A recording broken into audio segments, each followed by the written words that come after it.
Prashant laid out the scheme and what it did.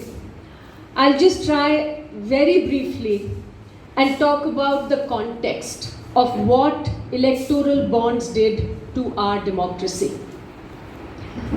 Many of us know, we've seen research which shows that 9 families in this country control more than 50% of the wealth of this country.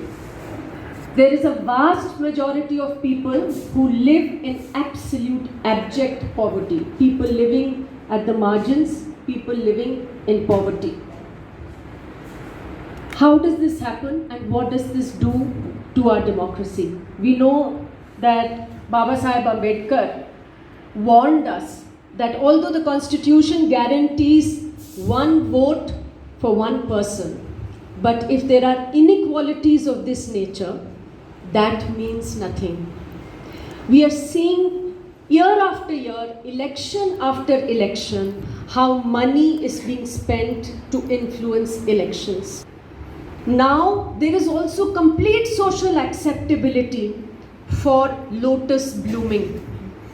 So it's not just during elections that money is pumped in. Even after elections, there is horse trading. It happens openly. Money is given to legislators and they cross over. And how does that happen? Can we believe that so much concentration of wealth in a country like ours happens just by chance? It cannot. It is a result of very clear policies that are formed and made by those in power. What we have seen historically, and we are seeing it at an unprecedented scale right now, is that these large corporates, these capitalists who have all this money, they give money to political parties in the hope that they will form the government. And when they form the government, instead of working for you and me, the citizens of the country, like they are supposed to in a democracy, they work for these companies, they work for these capitalists. They form policies, they form laws. We saw how many farmers took to the streets against the farm laws, saying these are anti-poor, saying these are anti-farmer, and yet those laws were brought in. Why were they brought in? Because there were some corporate interests that were at the heart of those laws. Why is this happening? And how does this entire thing get enabled?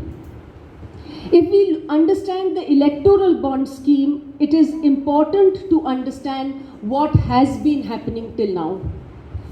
Even earlier, political party funding was considered the fountainhead of corruption. How was corruption happening? It was essentially that behind a curtain of secrecy, political parties would get funds from large corporates, mostly large funds, and then they would work for these.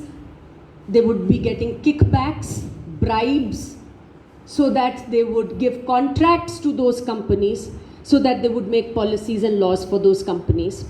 Earlier, there were 2 ways in which money could be given to political parties. One was through a check or a demand draft through the banking channel, about which everybody knew who was giving money through the banking channel. As citizens, we knew. The regulators, they knew who was giving money to those political parties through check or demand draft.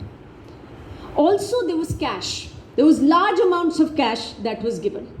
And this cash was either undeclared cash, which was never declared by a political party, that we got this cash. So let's say a large amount of cash, 100 crore rupees were given in cash by a company to a political party. That party would either just not declare it on their books, or they would use the IT Act and the Representation of People's Act, which said that any contribution less than 10,000 rupees, the party does not have to tell the source of funds. So they would say, although they got 100 crores from ABC company, they would say, no, we got money from thousands of people who are our well-wishers, and they would show this in smaller packets of less than 10,000 rupees.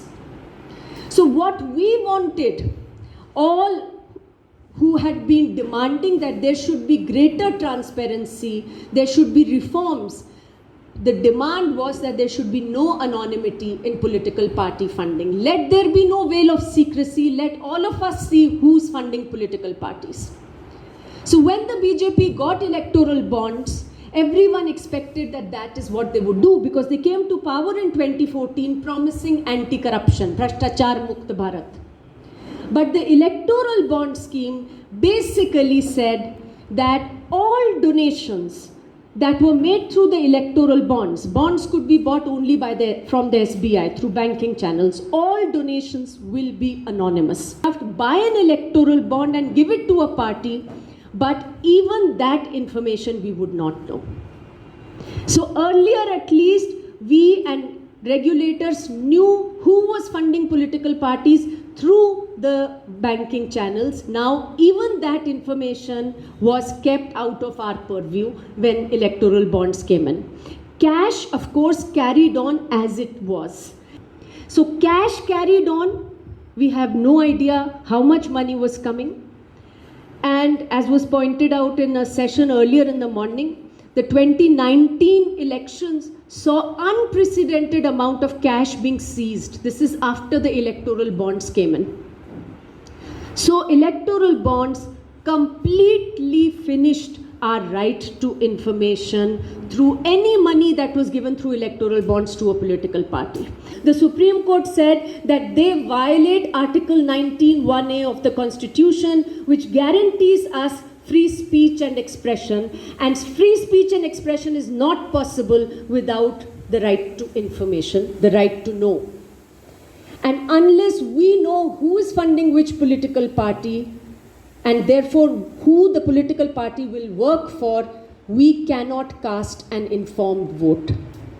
So what the court has basically done now is said that electoral bonds have to be banned, they cannot be used anymore, and the court gave us information from 12th April 2019 onwards who bought electoral bonds and who did they give it to.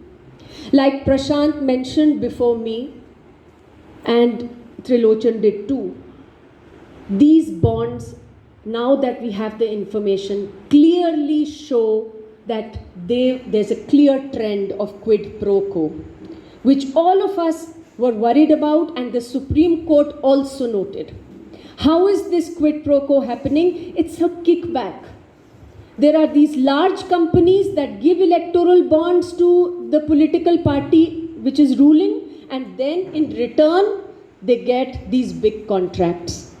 They talked about the Megha engineering company, the Silkyara tunnel which collapsed. Many of you would remember how so many people got trapped and then the rat miners had to be brought in to pull them out. That company has also given money through electoral bonds to the ruling party. This is how democracy is subverted. The people who ought to be getting contracts, the people for whom policies and laws should be made in a democracy in public interest, are the ones who suffer. And those who have the money bags, are the ones for whom the system starts working. So I think we need to understand the electoral bonds in this context. Any such scheme, any such activity is not possible as long as we, the people of India who are sovereign, are informed, are empowered with information. This government understands that. That is why we are seeing repeated attacks on our right to information. The government has amended the Right to Information Act twice in the last 4 years. It has weakened the Right to Information Act in the last 4 years. It has brought schemes like electoral bond scheme, PM CARES has been brought, many such instruments have been brought so that we don't have information, we are not informed, and we cannot question. In that situation, what do elections mean? Is democracy simply going to vote once in 5 years? Democracy, if it is really of, by and for the people, we need to know what those in power, who we have put in power, are doing when we elect them. We need accountability, and as long as there are instruments like electoral bonds, PM cares, all the other instruments that are around, democracy is just in name. One person, one vote will continue to be just in name. I'll end by saying that there have been many things that have been recommended. One thing which I really feel must be done is that every political party in this country, they all claim to work for us and represent us, they must come under the RTI Act. There is a Central Information Commission order in the ADR case only, which says that 6 national political parties have to come under the RTI Act. It was passed in 2013. It's been 11 years. Not one single party has submitted itself to the RTI Act. They are sitting in what we call uncivil disobedience. I think all of us, wherever we are, if we educate and agitate and come together and unite, we need to demand that these people who claim to work for us in public interest and represent us and form governments for us must be accountable, they must be transparent, and I think somewhere the time has come to tell them that otherwise you don't deserve our vote. Thank you.